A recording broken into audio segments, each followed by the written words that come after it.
So hello and welcome to my teacher and learning activity example video. So unlike many people, I was really lucky. I actually very much made an opportunity to test my intervention on samples, sample participants. So I'm looking at navigation and I'm really interested in this area. And I actually brought a group. You can see me there in the white shirt. I'm talking to my participants. We brought them to the Wicklow Mountains to get them to engage in an activity that would be very suitable for the intervention and very much correlates with what I want to learn about. So in my Google site, you can see my learning outcomes, and navigation again is a key part of that. We want our participants to be able to follow a given route and make route choices, plan routes and make route choices, and reflect for better practice in the future. And that goes into much more detail. I've followed the exact protocol that you're supposed to make those by, but they're just a few subheadings just to make it easier to understand at the fly. So what I've done actually is I have uploaded my data. So you can see that I ran this race alongside my participants, and I actually uploaded my data. So I had a GPS on me, and this is a very useful tool. This is called FatMap, and it maps your 3D or your 2D data, I suppose, onto a 3D plane. And you can see me running through the forest there. And that just gives a great visualization for many people that will struggle to visualize and spatially conceptualize what's going on here. Is I'm running through this forest in the mountains. So I think it really gives a great kind of benefit to the people that will struggle to visualize, and it's just a great tool just to kind of open things up, and you can analyze that later, which we will get into. But there's some other tools that are great for analysis, but we're going to get back to that in a bit. So talking about my intervention, again, I brought a group of students, and they're all university students. Some of them are a bit older than others. And before I even did this, though, we did a few induction events around the campus. We scaffolded our basic kind of skills such as micronavigation, compass work, note and key notifiable features. And I did this around campus in an area they're very familiar with, but it's not very challenging terrain. And I think we had a few just very easy courses. I brought them, we even walked around certain areas of campus and I got them to navigate with me. We had discussions around that. And I suppose it comes very much from my philosophy that we do not learn from experience, but we learn from reflecting on experience, which is something that was influenced by John Dewey. And John Dewey also says that education is not an affair of telling and being told, but is an active and constructive process. So students and participants need to get stuck in. They need to be doing something. They can't be sitting back. So they need to be really in the concrete experiences that we've talked about in EY 4066, which is from last semester. So, and this also very much links back to raising standards through classroom assessment. That is pushed by Black and William, and they give a really important, just highlighted in red, and providing feedback that moves learners forward. Learning by almost reflecting. Okay, feedback and reflection are kind of coming hand to hand, and activating students as instructional resources for one another. So in the same way that I had my data on FatMap, and I was coming up here, this is my data, and we can use me as an instructional resource. But even better still, I pulled up the map here. This is the map that we navigated off, and I can use my route. This is the brown route, and there we go. Boom, these are all the checkpoints I had to go to. Okay, and I uploaded my data to this website. This is called Route Gadget, a very handy gadget, you might say. And I've uploaded my data, and you can see my route choice, my GPS data is coming up in red now. And you can see point by point what came up in FatMap was my data here on a 3D version. This is a 2D version mapped onto the map itself. And you can see that I'm doing quite well. I'm making very good route choices quite significantly. Now I'm struggling a bit down here, but let's highlight maybe one of my mistakes. I made a mistake here. We can analyze my mistake. We can talk about it. We can look at it. And you can really only go off memory if you don't bring data with you. But if you have data, data is power. You can really see that I went off the path here and I made a big mistake. I completely missed 26, my control point, and I kind of made a mistake. But even better still than just looking at my data, what about looking at other people's data? What about looking at the gold standard? So my data is now in blue, and we have Angus, who did a very fast time on this course. His data is now in red.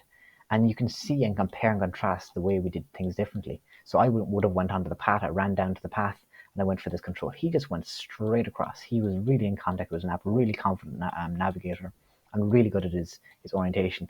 We're quite similar around. But you can also look at somebody that did quite well, such as my friend Dan, who ran for UCC. But he struggled quite badly here. You can even spot different mistakes. So overall, he actually beat me. I did much better navigation over here. So you can see he really got confused, made a lot of mistakes, made a lot of errors. And it's just interesting to look at how different people have approached solving the same problem. There's many ways to solve problems. I, for example, ran up a hill, and so did Angus. But my friend Dan, he went actually and used a road and ran up the side of a road and came in that way to our control point number 13. So there's different ways of looking at data.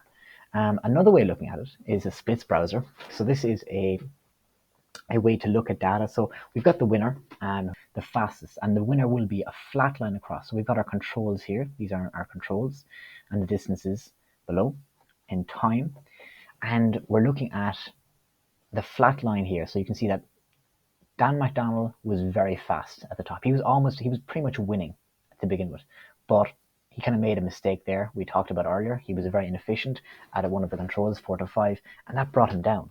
So you can see, you can compare and contrast. This person, their line is missing. Why is that? Because they've actually not reached a control. They've missed a checkpoint at one stage, and therefore they failed to finish the DNF. So we can look at that in multiple other ways. Another way to look at it is looking at it through Strava. So Strava is much more of a running app. It's more recording, not for analyzing, but it's very good for even looking at your pace. So I can look at my pace and we can see the time that I ran. I ran a very fast kilometer there from my second kilometer in. I ran a sub 5 minute kilometer, which is in rough terrain was very, very fast. Change to a standard map. You can change around here. You can look at the contours. Again, another tool. But there's also another tool called Komoot, which we'll look into when it loads. But even better still, I actually sent out one of my students with a camera, and I got him to go out and record his footage.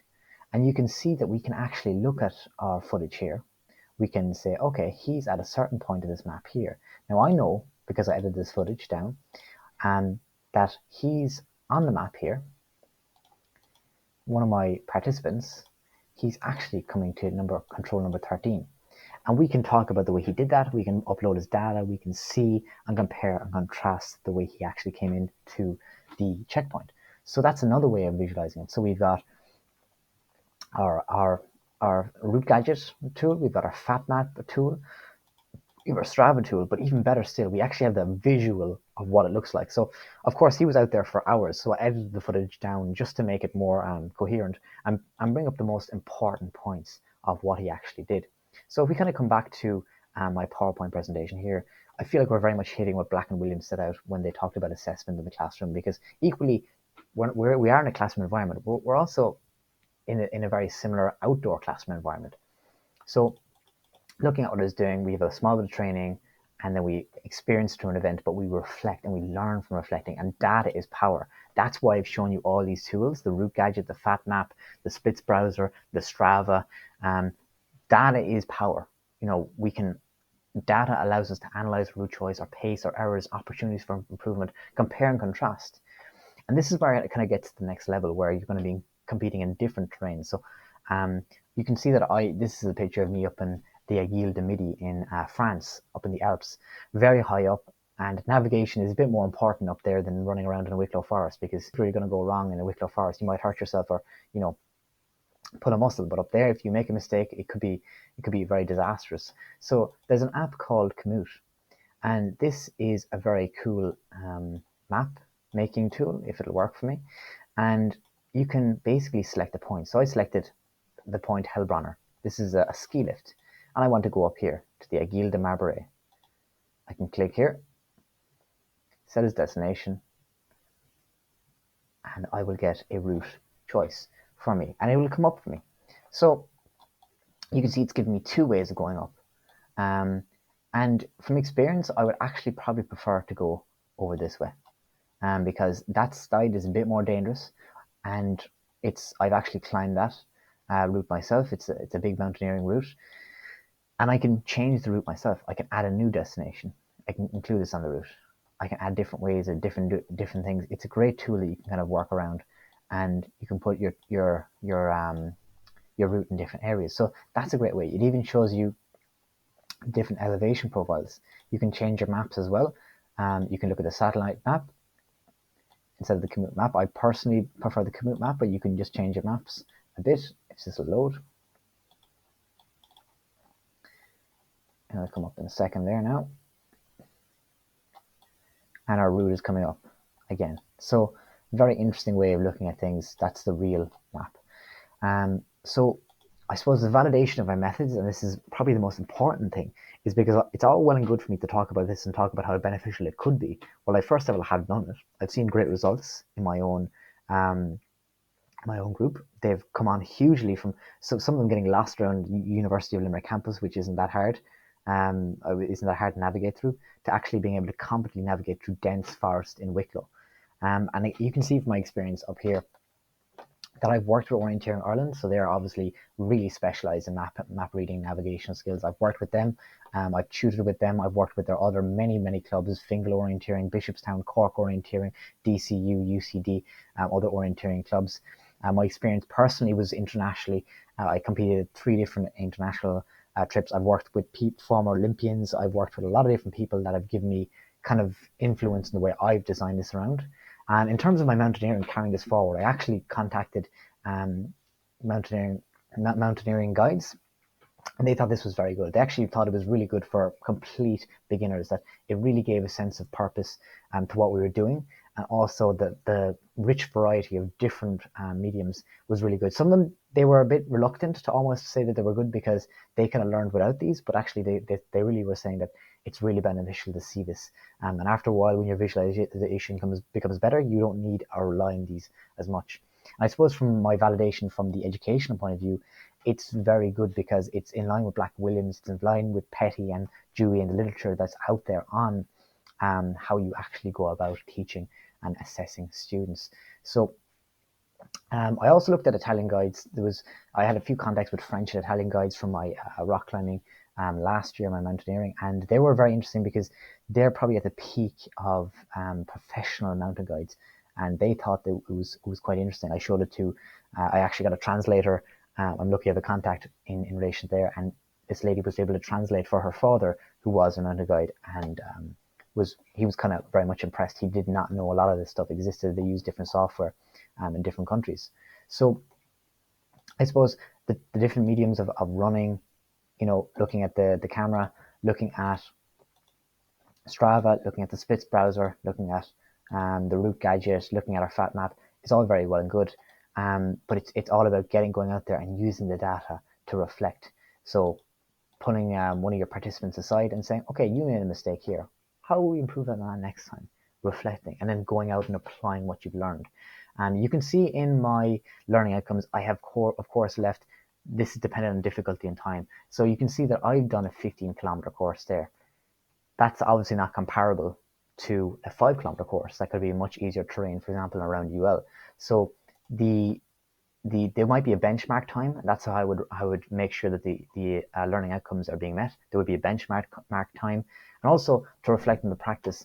This is how I would reflect. You would get students to observe and say, okay, where did the person, myself, blue, where did they make a big mistake? Okay, how did they fix it?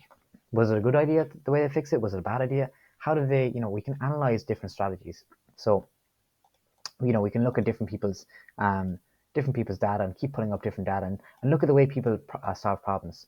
So I suppose that's it. That's my kind of different environments and different learning experiences that I would incorporate. And I think I will leave it there. But I suppose to leave you with what my main idea is, that we do not learn from experience, we learn from reflecting on experience. That all these activities here, bringing people out, is really, really beneficial to get people stuck in. But it's ultimately the second part that we reflect. We use our GPS data, we use our software, we use our tools to reflect on what we've learned, and that's how we will move forward. So thanks very much, and thanks for listening.